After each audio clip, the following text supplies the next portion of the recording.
আসসালামু আলাইকুম রহমতুল্লাহ। সম্মানিত প্রিয় বন্ধুগণ, কিছু কিছু মানুষদের কারণে সমাজ নষ্ট হয়, আবার কিছু কিছু এই নামদারি আলিমদের কারণে পুরো জাতি এবং দল নষ্ট হয়। সম্মানিত প্রিয় বন্ধুগণ, আমি সুন্নি দলকে খারাপ বলছি না, সুন্নি নামটা ভালো, এবং দল আমি খারাপ বলি না, কোনো দলকে আমি খারাপ বলছি না। কিন্তু দলের মধ্যে কিছু কিছু খারাপ মানুষ আছে, এই খারাপ মানুষের দায়ে পুরো দল বিনাশ হয়। সম্মানিত প্রিয় বন্ধুগণ, তাহেরি হুজুর কি বড় বড় কথা, আমরা সুন্নি এই সেই সারা জীবন সুদের বিরুদ্ধে বয়ান, কি বড় বড় কথা রে বাবা, এখন নিজেই সুদকুর, আবার কি বড় বড় ওয়াজ কথাগুলা। মোরা সুন্নিরা নবীর দিওয়ানা, মোরা সুন্নিরা নবীর দিওয়ানা, লুকে বন্ড বলো লুকে মন্দ বলো, কারো কথায় কান দেব না। তারা বলে না এই সমস্ত।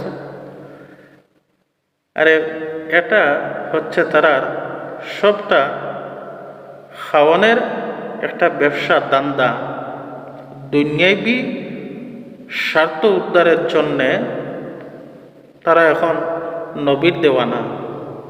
আরে বাবা, নবীর দেওয়ানা কি সুদ খেয়ে, নবীর দেওয়ানা কি ঘুষ খেয়ে, নবীর দেওয়ানা কি আলিমদেরকে সাপোর্ট না দিয়ে জালিমদেরকে সাপোর্ট দেওয়া, এটাই কি নবীর আদর্শ ছিল? এটাই কি নবীর মহব্বতের অংশ?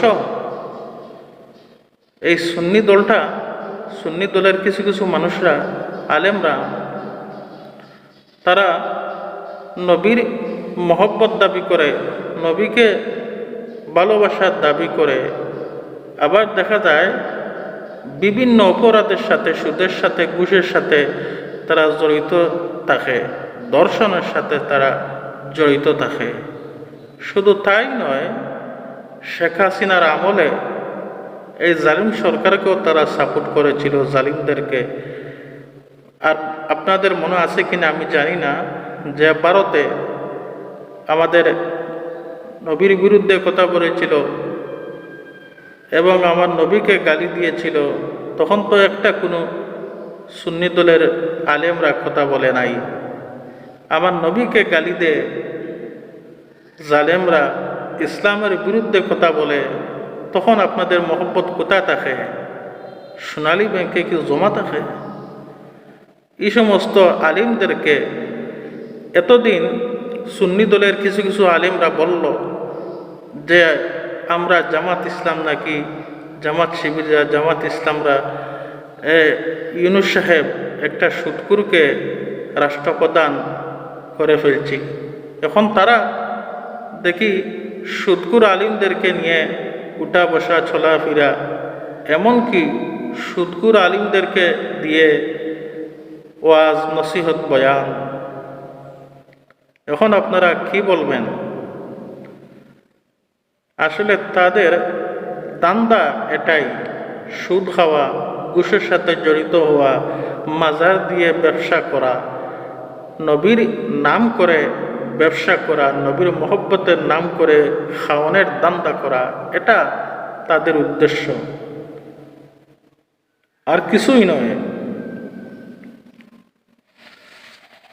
এই ধরনের আলিমদেরকে আমার মনে হয় ফারা জুতা আছে না, গলায় পরিয়ে দেওয়া উচিত। যাই হোক, সুস্থ থাকেন, ভালো থাকেন, আর এই সমস্ত খারাপ লোকদের থেকে দূরে সরে থাকবেন। আসসালামু আলাইকুম রহমতুল্লাহ।